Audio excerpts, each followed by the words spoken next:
Salut tout le monde, c'est Michaud pour le blog Manchot de Best Buy. J'espère que vous allez bien. Il y a encore quelques années, Nokia était le leader incontesté des cellulaires à travers le monde, mais aujourd'hui, force est d'admettre que c'est plus vraiment le cas. D'autres entreprises, on n'a qu'à penser à Apple et Samsung, lui ont volé, si on veut, sa place. Mais bon, Nokia n'a pas abandonné. Nokia souhaite toujours être dans la course. D'ailleurs, Nokia a lancé le mois dernier, en mai 2018, deux nouveaux appareils, le Nokia 3 et le Nokia 5. Ce sont deux téléphones intelligents roulant sous Android 7.0 pour le Nokia 3 et 7.1.1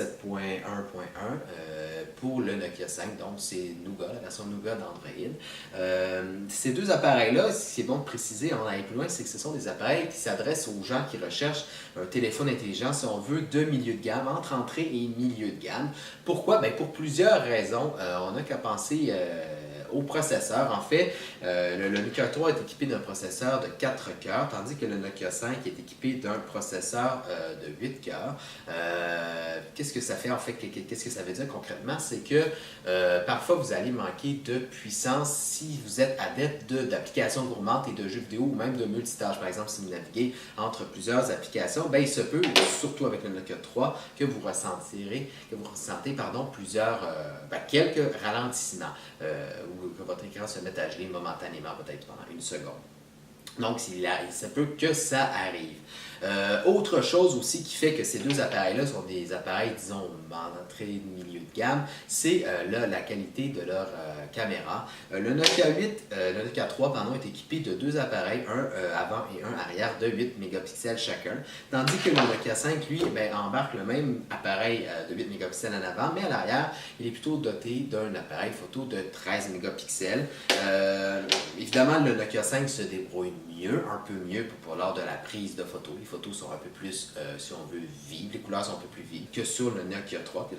Mais généralement, pour les deux appareils, si vous allez sentir que vous êtes un peu limité pour ce qui est, par exemple, des options de photographie, mais aussi pour ce qui est de la luminosité. En fait, je m'explique, c'est que parfois, par exemple, comme aujourd'hui, quand je fais cette vidéo-là, c'est nuageux, peut-être qu'il va y avoir une espèce de petit délai dans la prise de photo. Si vous tremblez, peut-être que ça va être un peu plus flou.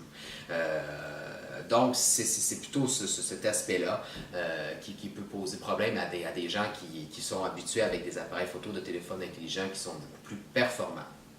Autre chose, les deux appareils ont un espace de stockage de 16 gigaoctets, peut-être un peu moins avec l'installation du système d'exploitation, tout ça, peut-être vous allez en avoir autour de 11, 12, 13 gigaoctets, pardon.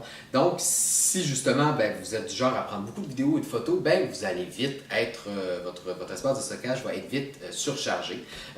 Heureusement, Nokia a eu l'idée de permettre d'insérer une carte micro SD dans ces deux appareils, donc on peut aller jusqu'à 256 gigaoctets, donc au moins on peut corriger la situation.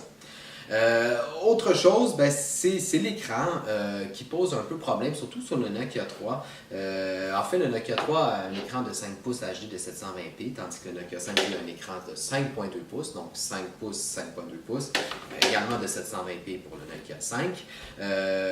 Mais en fait, pour revenir vraiment à l'écran, ce qui pose un peu de problème, parfois, c'est on sent que l'écran du Nokia 3, surtout là, manque parfois de luminosité. On aimerait que, je sais pas, que ce soit les couleurs soient un peu plus vives, que ce soit un peu plus clair, un peu plus détaillé. Donc, surtout quand on regarde des photos, on écoute des vidéos, on trouve qu'il manque un petit quelque chose. C'est moins, disons, attrayant que sur d'autres appareils.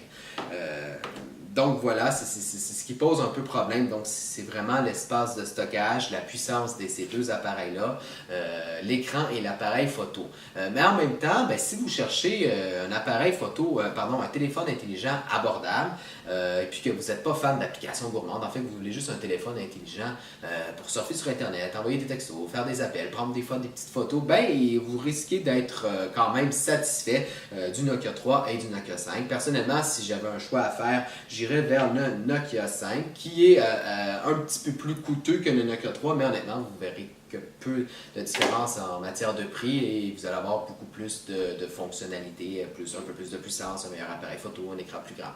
Donc voilà, c'est ce qui conclut cette vidéo. Et comme toujours, je vous invite à lire ma critique complète sur le blog Manchot de Best Buy. C'était Philippe Michaud, je vous dis à la prochaine!